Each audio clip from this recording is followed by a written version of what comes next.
Baiklah anak-anak, hari ini anak-anak udah pernah belum belajar atau mendengar dongeng? Ya, dongeng itu adalah sebuah cerita yang merupakan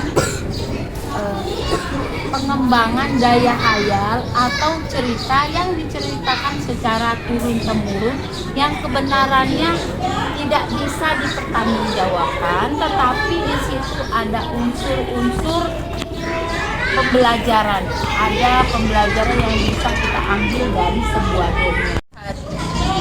Seorang ibu tua memiliki anaknya ini buruk rupa, mukanya hitam-hitam, perempuan ya, tetapi rambutnya sedikit yang tumbuh hanya di tengah kepalanya saja.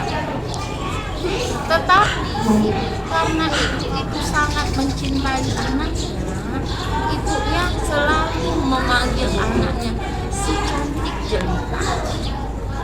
Walaupun anaknya itu wajahnya buruk rupa, rambutnya hanya tumbuh di tengah-tengah kepalanya. Dia dipanggil oleh ibunya si cantik jelita karena ibunya tidak ingin anak-anaknya itu tahu bahwa kehidupan anaknya itu adalah tidak cantik. Nah, ibunya punya syarat. Ibunya itu memiliki syarat kepada anaknya supaya anaknya itu tidak bercermin, tidak berkaca, karena nantinya kata mak tadi, hayalan mak, karena nanti biar pangeran saja yang melihat wajah cantikmu, gak usah kamu bercermin terus. Nah, setiap tetangga atau orang-orang di sekitarnya, ibunya selalu bercerita, anakku itu anak yang cantik jelita. Kepada tetangga, kepada kalau zaman dahulu kan nggak ada HP ya, jadi dari mulut ke mulut, dari cerita ke cerita, sampailah ke telinga seorang raja. Nah, raja itu memiliki anak laki-laki. Nama disebut, kalau anak raja laki-laki disebut pangeran. Pangeran ini biasanya belum memiliki istri. Nah, maka raja itu menyuruh pangeran itu untuk ke desa, ke rumah putri si buruk rupa.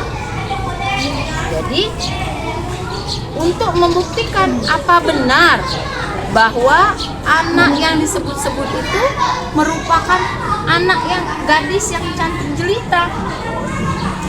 Akhirnya datanglah serombongan keluarga kerajaan datang ke desa itu untuk menemui putri si buruk rupa tadi yang diceritakan oleh ibu. Cantik jelita. Juga sampai ke telinga ibunya. Wah, ibunya cemas, ya Allah. Bagaimana ini? Karena kalau terbukti bohong, kepala ibunya si putri si buruk rupa akan dipenggal oleh kerajaan. Jadi gimana?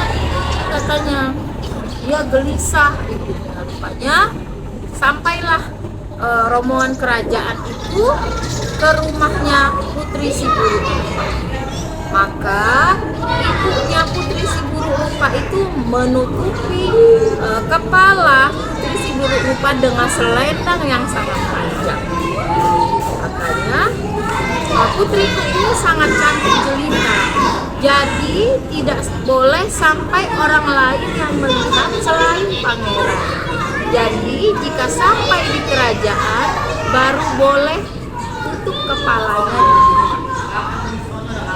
Jadi dibawalah putri si buruk rupa ini menggunakan tandu. Kalau zaman dulu kan tandu, nggak pakai, sekarang nggak pakai pesawat, karena pakai tandu dibawa. Di tengah perjalanan pengawal-pengawal yang membawa tandu kelelahan. dan beristirahat di bawah pohon. Nah, sambil beristirahat ini, si putri tadi mendengar suara anak burung yang berteriak menangis. Istilahnya dia melihat burung seperti menangis. Rupanya burung itu jatuh dari pohon dan kaki burung itu tertimpa dahan pohon. Putri tadi langsung menolong si burung tadi. Nah, dari impitan kayu diangkatnya kan, dan digosok-gosoknya lah badan burung itu. Kemudian badan burung itu berubah menjadi putri yang cantik jelita. Nah, kata putri si cantik jelita ini, katanya, terima kasih putri, katanya, kamu kepada putri bulu rupa, kamu sudah menyelamatkan aku. Sebenarnya aku ini adalah putri kayangan. Putri kayangan yang karena kutukan saya menjadi seekor burung. Saya akan berubah menjadi seekor burung ketika ada putri yang baik hati yang menolong.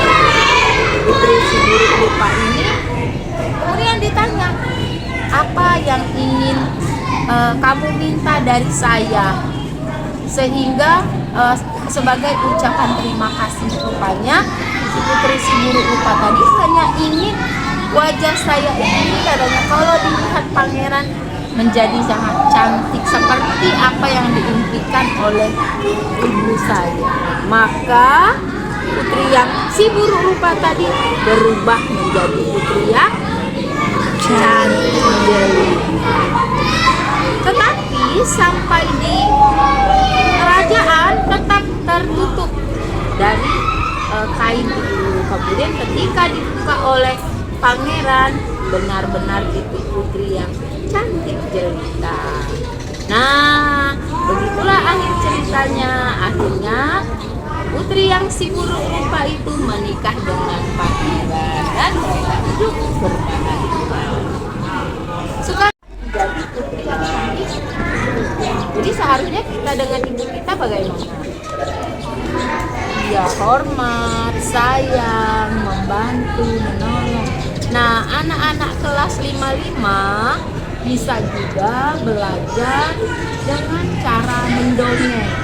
Belajar mendongeng itu harus dibiasakan dari kita cerita-cerita di depan kaca. Nah, cerita khayalan boleh. Ceritanya khayalan kepinginannya seperti apa.